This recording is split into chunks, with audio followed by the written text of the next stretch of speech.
سورۃ الحج کی آیت نمبر 19۔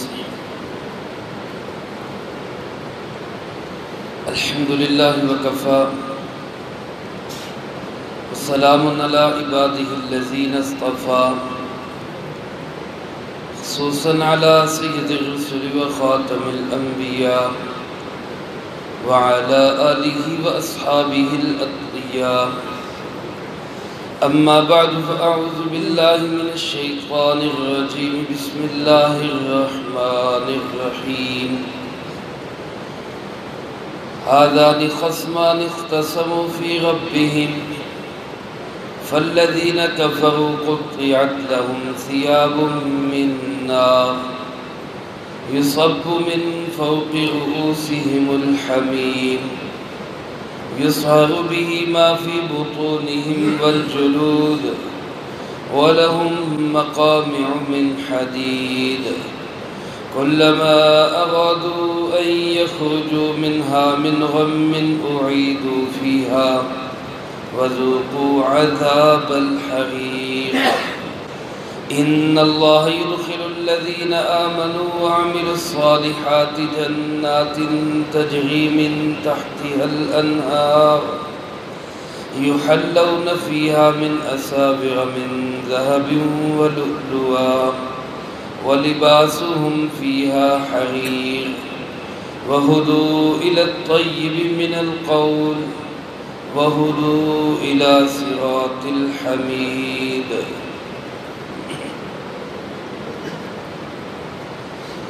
هذان خصمان اختصموا في ربهم، یہ دو جھگڑالو گروہ ہیں جنہوں نے جھگڑا کیا اپنے پروردگار کے بارے میں۔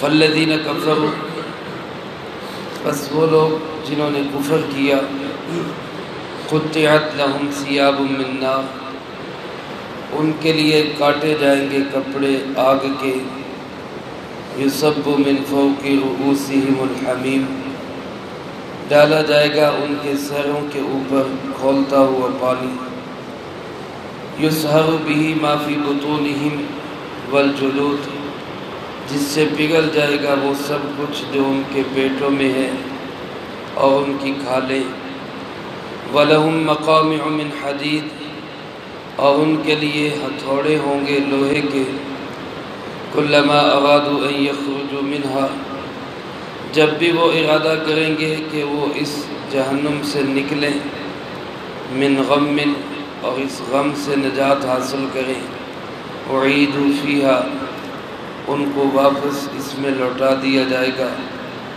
وذوقوا عذاب الحریق، اور کہا جائے گا کہ چکھو جلانے والے عذاب کو۔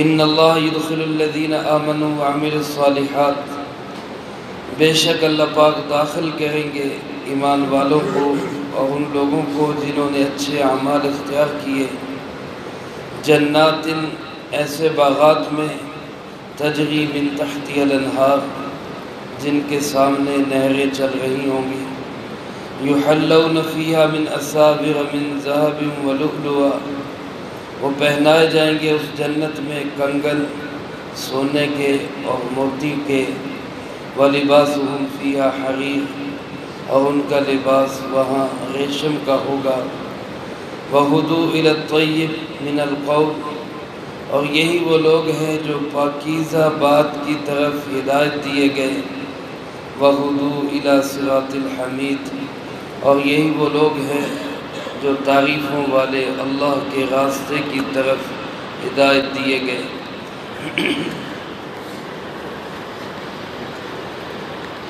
اس سے پہلے آیات مبارکہ میں اللہ رب العزت نے 6 مذاہب کا تذکرہ فرمایا،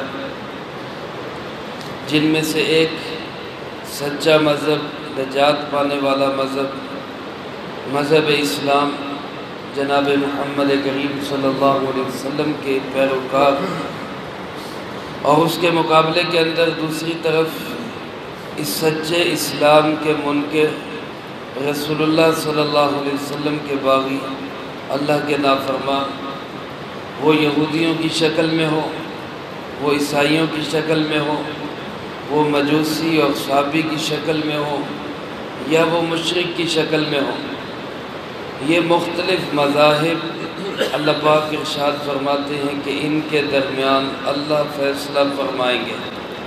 ان اللہ یفصل بینہم یوم القیامہ، ان سب گروہوں کے درمیان قیامت کے دن فیصلہ ہوگا۔ اور وہ فیصلہ کیا ہے؟ اس فیصلے کے کچھ ثمرات اور نتائج اللہ پاک نے ان آیات مبارکہ میں بیان فرمائے۔ فرمایا ھذان خصمان، یہ دو مد مقابل گروہ ہیں۔ خصم عربی زبان میں کہتے ہیں اس کو جو مد مقابل، شاید ہماری پنجابی زبان میں جو خصم کا لفظ ہے وہ اسی عربی کے خصم سے لیا گیا، اس کا معنی بھی مد مقابل۔ تو خصم جھگڑا کرنے والے دو فریقوں میں سے ایک فریق کو کہا جاتا ہے، اور خصمان دونوں فریق۔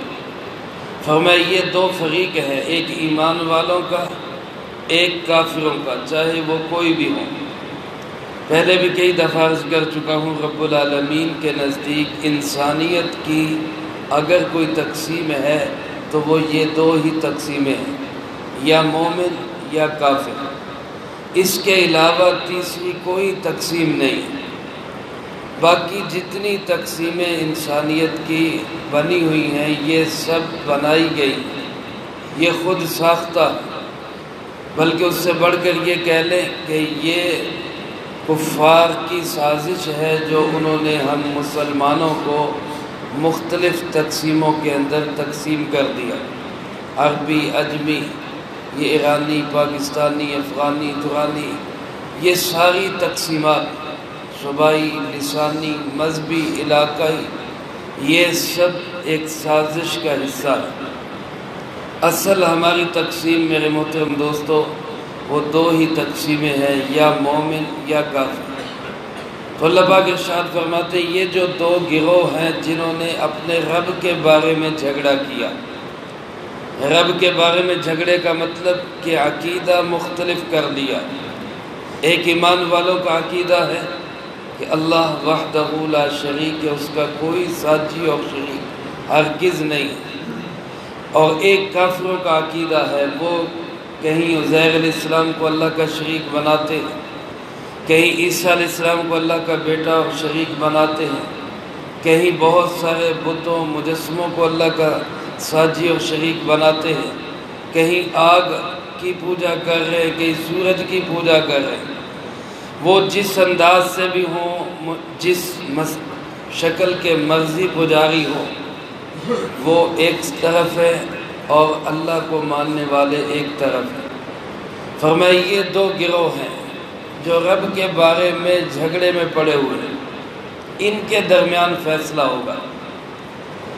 حضرت علی کرم اللہ وجہ ارشاد فرماتے ہیں، بخاری شریف میں یہ روایت موجود ہے، فرمایا میں سب سے پہلا ہوں گا جو رب کے دربار میں اس کیس کو اٹھاؤں گا کہ یا اللہ ہمارا فیصلہ فرما۔ اور ہمارا فیصلہ کن کا؟ فرمایا یہ وہ گروہ دو ہوں گے جو بدر میں سب سے پہلے آمنے سامنے آئے تھے۔ جب بدر کا معرکہ ہوا، لڑائی ہوئی، تو اس میں لڑائی کا انداز اس وقت یہ ہوتا تھا کہ دونوں لشکروں کی طرف سے چند لوگ آگے بڑھتے تھے اور پہلے وہ آپس میں ٹکراتے تھے۔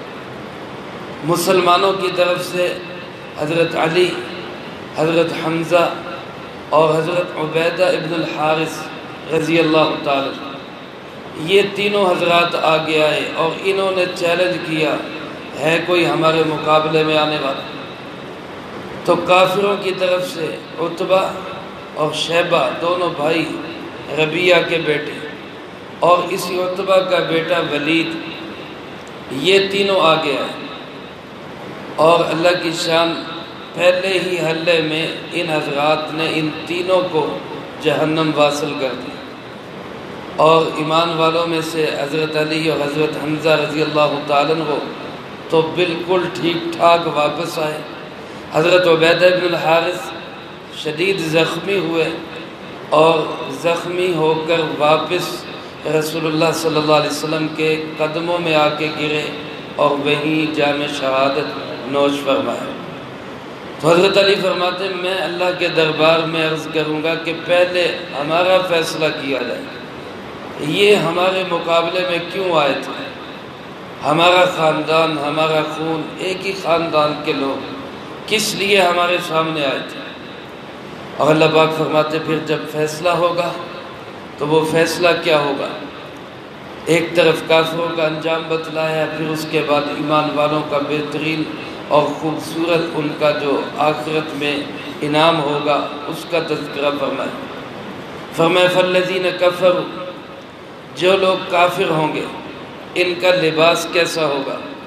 فرمایا قطعت لہم ثیاب من نار، ان کے لیے آگ کا لباس کاٹا جائے گا، یعنی آگ کے اندر یہ اس طرح گھل مل جائیں گے جیسے کہ کوئی لباس ان کے اوپر چڑھا دیا جاتا ہے۔ اور دوسری جگہ قرآن کریم میں ارشاد فرمایا سرابیلہم من قطران، کہ ان کی شلواریں گندھک کی ہوں گی، آتشگیر مادے کی ہوں گی۔ ایک تو خود آگ کے اندر، اوپر سے لباس ایسا جو آگ کو بڑی جلدی کیچ کرنے والا، بہت تیز پکڑنے والا، تو گویا یہ ڈبل عذاب ہے ان کے لیے۔ اور پھر اس کے ساتھ ساتھ فرمایا یصب من فوق رؤوسہم الحمیم، ان کے سروں کے اوپر کھولتا ہوا پانی ڈالا جائے، دماغ کھولے گا اس سے۔ اور فرمایا یصہر بہ ما فی بطونہم، اس کی وجہ سے ان کے اندر کی سب انتڑیاں، پیٹ کے اندر کی چیزیں گل جائیں گی۔ اور فرمایا والجلود، کھال جل جائے گی۔ دوسری جگہ قرآن کریم میں اللہ رب العالمین ارشاد فرماتے ہیں کہ پیاس لگے گی، پانی مانگے گا تو وسقوا ماء حمیما فقطع امعاءہم، کھولتا ہوا گرم پانی پینے کے لیے دیا جائے گا۔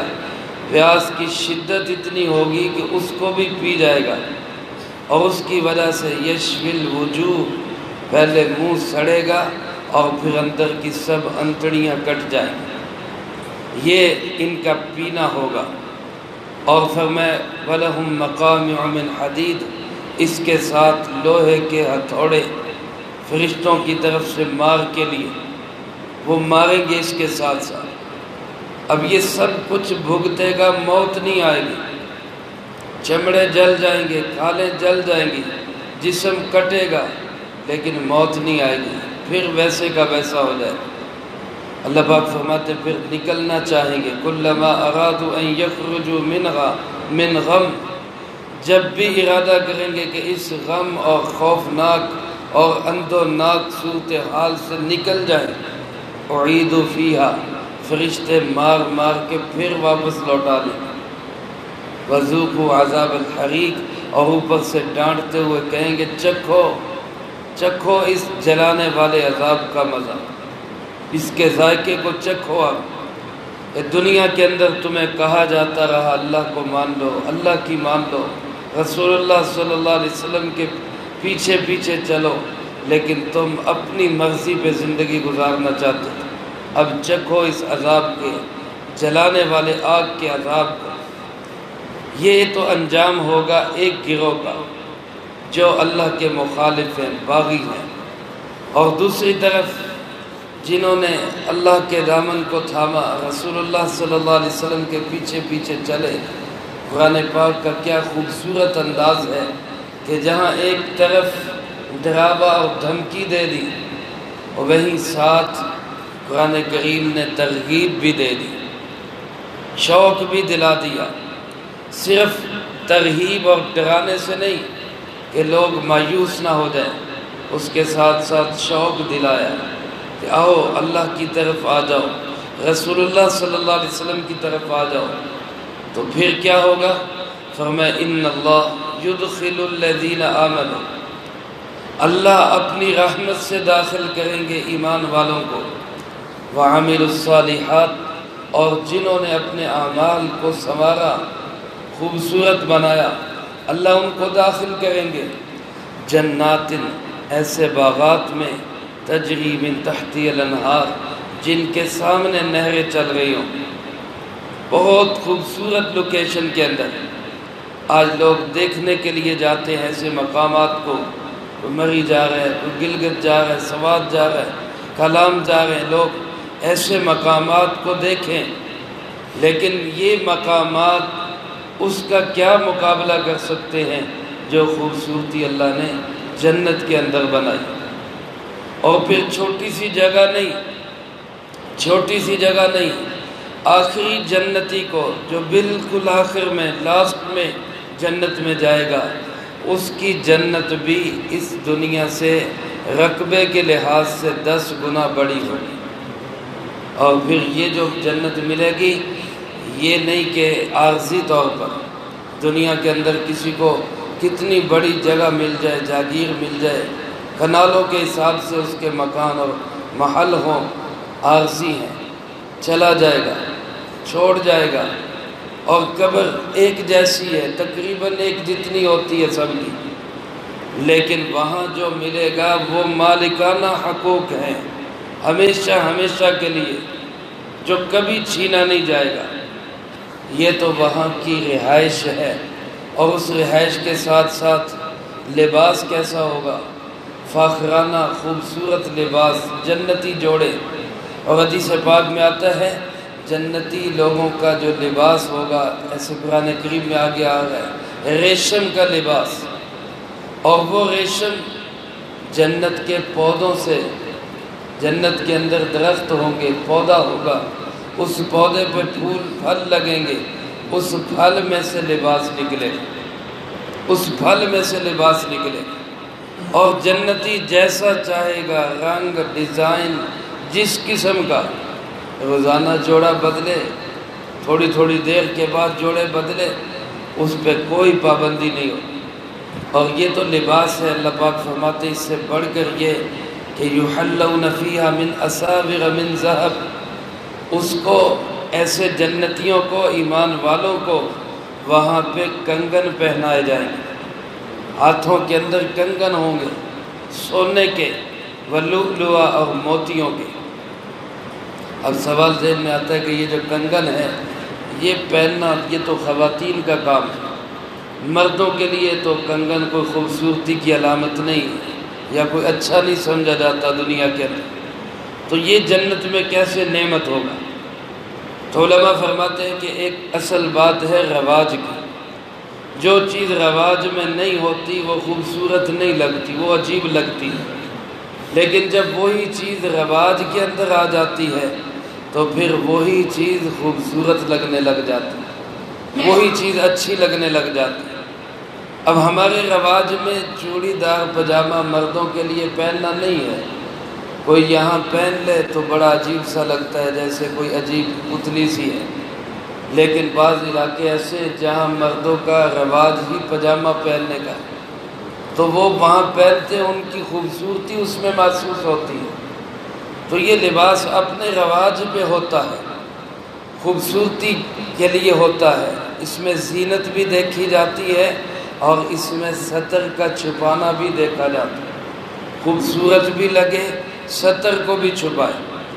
تو جنت کے اندر اللہ پاک رواج ایسا بنا دیں گے کہ ہر جنتی نے کنگن پہنے ہوں گے، تو جب ہر جنتی نے پہنے ہوں گے تو وہ عجیب نہیں لگے گا بلکہ وہ خوبصورت لگے۔ اور دنیا کے اندر ایسا رہا ہے کہ جو بادشاہ لوگ ہوتے ہیں وہ اپنے ہاتھوں میں سر پہ سونے کا تاج اور ہاتھوں میں سونے کے کنگن پہنا کرتے تھے، یہ ان کا شاہی لباس ہوا کرتا تھا۔ سراقہ ابن مالک رضی اللہ تعالیٰ عنہ، یہ وہ صحابی ہیں کہ جب رسول اللہ صلی اللہ علیہ وسلم ہجرت فرما رہے تھے تو لوگ آپ کا پیچھا کر رہے تھے پکڑنے کے لیے۔ سراقہ نے آپ کو دیکھ لیا تھا، گھوڑے پہ بیٹھا ہوا، اس نے پیچھا کیا اور آپ تک پہنچ گیا تھا، لیکن جب یہ آپ کے قریب جانے لگا تو اس کا گھوڑا زمین میں دھنس گیا۔ یہ پریشان ہوا، اس نے معافی مانگی، جی مجھے معاف کر دے، میں واپس چلا جاتا۔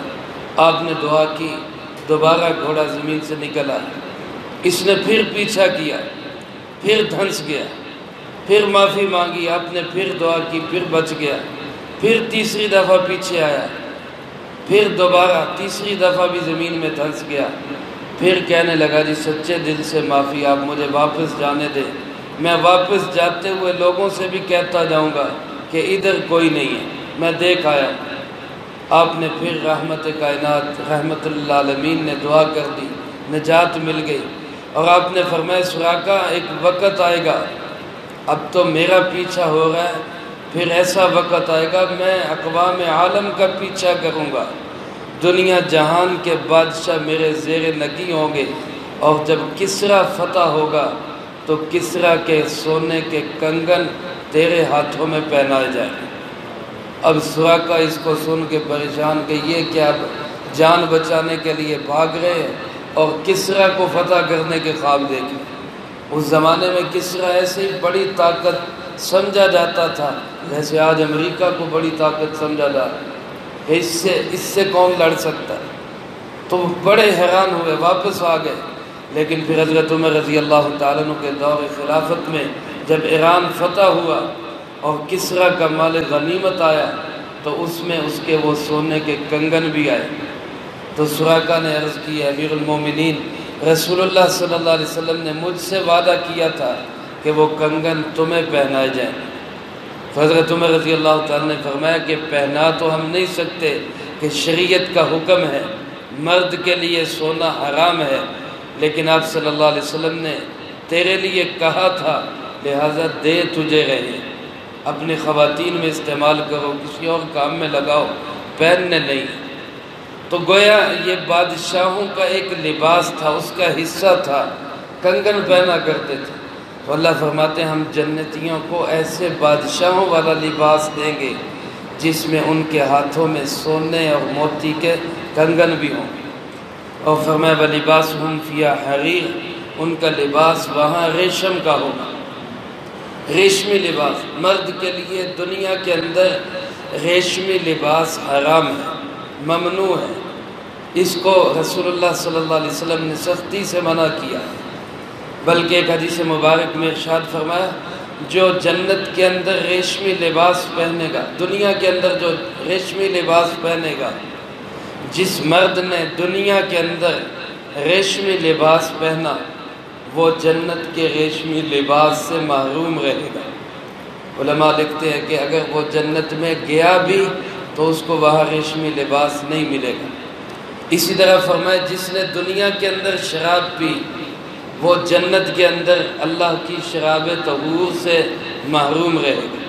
جنت میں چلا بھی گیا اپنے گناہوں سے معافی مانگ کر یا اس کی سزا بھگت کر تو وہ جنت کی شراب طہور سے محروم رہے گا۔ تو اس لیے میرے محترم دوستو یہاں ہم ریشمی لباس سے بچیں۔ یہ ریشمی لباس وہ لباس ہے جو ریشم کے کیڑے سے دھاگا نکلے اور اس سے بنایا جائے، اور جو ایک مصنوعی ریشم ہے جیسے آج کل وہ بوسکی کے سوٹ ہے جو مصنوعی ریشم ہے، اس کے بارے میں علماء نے لکھا ہے یہ وہ ریشم نہیں جو ممنوع ہے۔ تاہم ایسے فاخرانہ لباس کو اسلام نے پسند نہیں کیا، اسلام سادگی پسند ہے۔ فاخرانہ لباس اگرچہ ممنوع نہیں لیکن پسندیدہ بھی نہیں ہے، اور ریشم خالص ریشم جو ہے وہ بہرحال حرام ہے۔ اللہ پاک فرماتے ہیں یہ ان لوگوں کا خوبصورت اور بہترین انجام ہے۔ اب انسان خود سوچ لے میں نے کس راستے پہ چلنا ہے۔ یہ وہ لوگ ہیں ہدو الی الطیب من القول، جن کو پاکیزہ بات کی طرف ہدایت دی گئی، پاکیزہ کلمہ، کلمہ طیب، اور وہ کلمہ طیب کیا ہے؟ وہ لا الہ الا اللہ محمد الرسول اللہ۔ ان لوگوں کو اس کلمہ کی توفیق دی گئی، اور بعض فرماتے ہیں طیب من القول سے مراد قرآن کریم ہے کہ ان کو قرآن کریم جیسے پاکیزہ قول کی ہدایت دی گئی۔ فرمایا وَہُدُوا إِلَى صِرَاطِ الْحَمِيدِ، اور ان کو راہ دکھائی گئی ہے اس اللہ کی جو تعریفوں والا حمید ہے، اس اللہ کے راستے پہ یہ گامزن۔ تو میرے محترم دوستو ان دونوں گروہوں کے انجام کو ہم سامنے رکھ کے فیصلہ کریں کہ ہم نے کس گروہ کا حصہ بننا ہے۔ یہود و نصارہ، مجوس اور مشرک کا، یا مومنین مخلصین ایمان والوں کے گروہ کا۔ اللہ مجھے آپ کو سب کو ایمان والے گروہوں میں شامل فرمائے، زندگی بھی ان کے ساتھ نصیب فرمائے، موت بھی اسی کلمہ حق پہ، کلمہ طیب پہ نصیب فرمائے۔ جو کہا سنا اس کو زندگی میں لا کے دوسروں تک پہنچانے کی توفیق عطا فرمائے۔ اللہم انت السلام و منک السلام، تبارکت ربنا و تعالیت یا ذا الجلال والاکرام۔ اللہم اعنا علی ذکرک و شکرک و حسن عبادتک۔ اللہم احسن عاقبتنا فی الامور کلہا واجرنا من خزی الدنیا وعذاب الآخرہ۔ اللہم باقیتا کباقیت الولید، اللہم استر عوراتنا وآمن روعاتنا۔ اللہم انا نجعلک فی نحورہم ونعوذ بک من شرورہم۔ اللہم اکفنا بحلالک عن حرامک واغننا بفضلک عن من سواک۔ اللہم اکفنا کل مہم من حیث شئت ومن این شئت، رب ارحمہما کما ربیانی صغیرا۔ ربنا تقبل منا انک انت السمیع العلیم وتب علینا انک انت التواب الرحیم۔ صلی اللہ علی النبی الکریم وعلی آلہ واصحابہ اجمعین برحمتک یا ارحم الراحمین۔